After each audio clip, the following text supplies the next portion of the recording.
They teach you a simple version of World War II. Hitler rose to power because he was evil. He invaded Poland. The Allies fought back. Good versus evil. Freedom versus tyranny. End of story. But look closely, and a different narrative begins to emerge. One that doesn't appear in textbooks, and one that makes the war look far less like a spontaneous eruption of ideology, and far more like a calculated financial operation. Because behind the tanks, behind the speeches, behind the flags, and the battlefield heroics, there was something else: debt. Massive, unpayable, system-breaking debt left over from the First World War, hanging over Europe like a financial time bomb. And when great powers have debts they cannot pay, someone always comes to collect. This is the story of how World War II, beneath the slogans and propaganda, can be understood as the brutal continuation of a financial crisis engineered decades earlier, where bankers, corporations, and governments quietly positioned themselves to profit from the collapse of nations. A war not only fought with armies, but with balance sheets.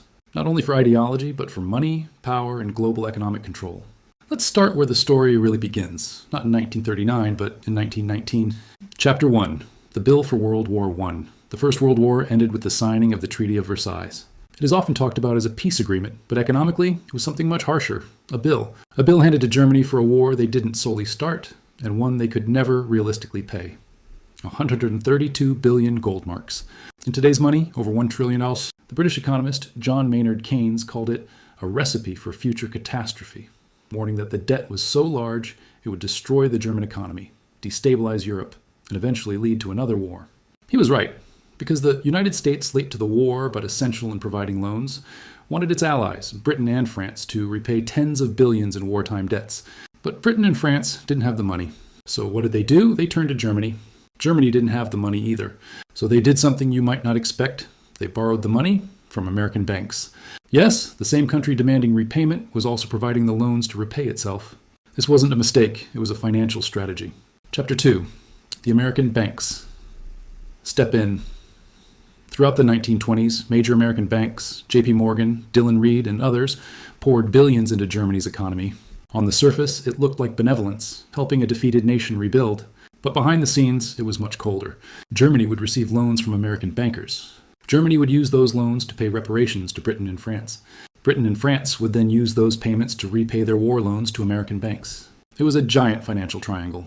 And as long as American money flowed into Germany, everything looked stable. But there was a catch. None of this was sustainable. Germany wasn't generating real economic growth, just borrowing one loan to pay another. If the U.S. economy ever faltered, the entire structure would collapse. And in 1929, that's exactly what happened. Chapter 3, the collapse and the rise of extremism. The Great Depression struck the United States. American banks froze their loans. Suddenly, Germany, a nation built on borrowed money, found itself choking on obligations it couldn't meet. Factories shut down, unemployment skyrocketed. Savings vanished overnight. The middle class was wiped out.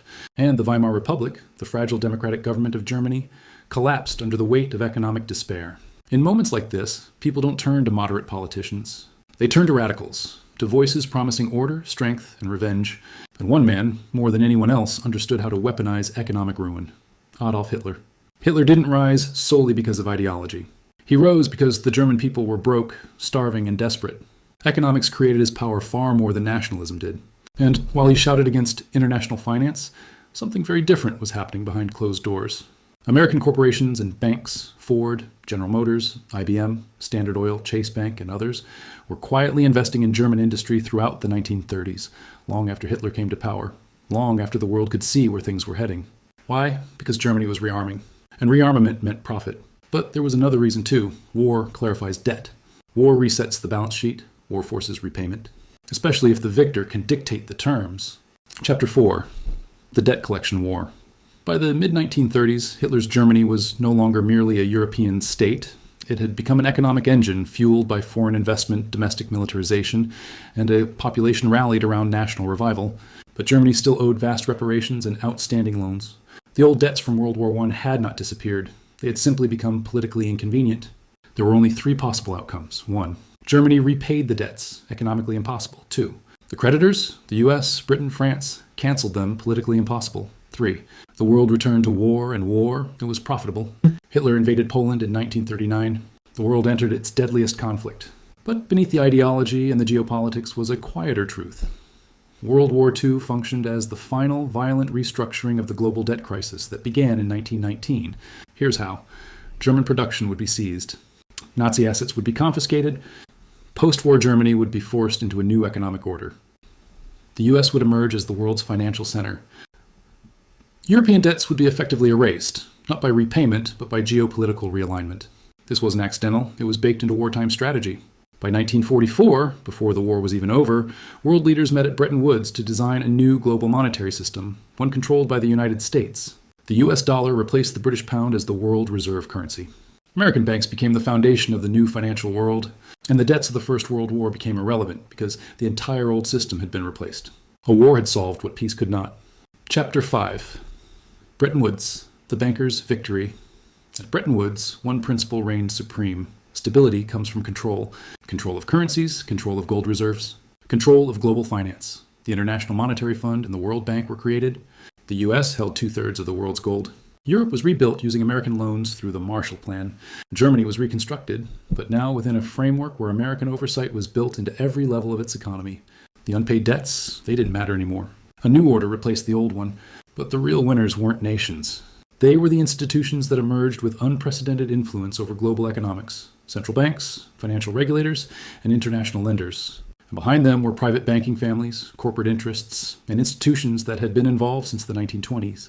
The same groups that financed Weimar Germany, that loaned money for reparations, that invested in German rearmament, now gained enormous power in the new global system. From chaos came consolidation. Chapter 6. Was World War II engineered? This is the part that sparks debate. Did bankers intentionally trigger a global war? Was Hitler funded as part of a financial strategy? Was the war used as a tool to restructure unpayable debt? The truth is more nuanced. Bankers didn't create Hitler's ideology. They didn't design his ambitions, but they did create the economic environment in which he thrived. They did profit from German rearmament, and they did use the war to impose a new financial order that solved the crisis of World War I debts. War wasn't their goal, but stability was. And in the end, war achieved what diplomacy could not. When the dust cleared, Germany was no longer a debtor nation. The debts of 1919 were dead. The U.S. was the new global empire, economically, militarily, and monetarily. The old world had been destroyed. A new world had been engineered. Chapter 7. The hidden cost of debt. What does this story teach us?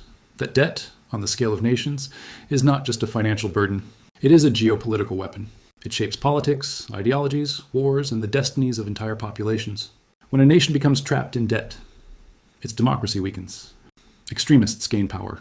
Foreign nations exploit the chaos. Corporations profit from instability. And sometimes the world plunges into conflict.